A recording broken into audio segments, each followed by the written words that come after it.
Peace and blessings, dear one. Today I want to talk about something we all carry, some more quietly than others.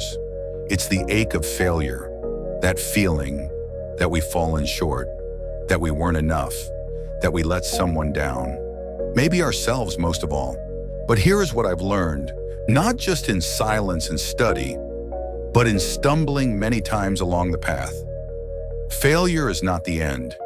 It is the beginning of deeper understanding. Let me tell you a story. Many years ago, before I became a monk, I trained for a role I never quite reached. I gave it everything. My time, my energy, my belief that this was the shape of my purpose.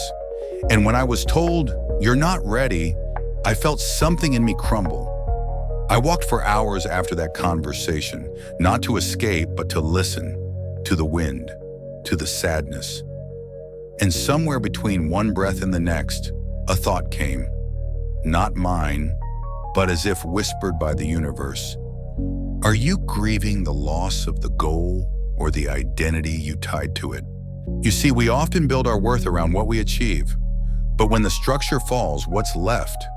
The monk's path taught me, what's left is the truth of who you are. Not your title, not your success, but your willingness to keep walking, mindfully, honestly, even when the world doesn't applaud.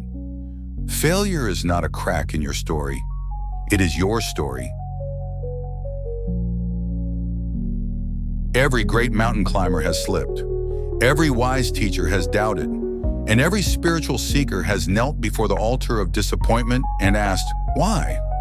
But those who rise, they ask another question. What now? If you are in a place where things didn't go as planned, I invite you not to rush toward fixing it. Sit with it. Breathe into it.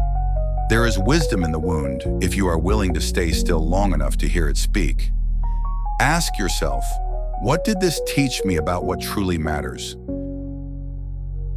Did I lose a dream or discover a truer one underneath?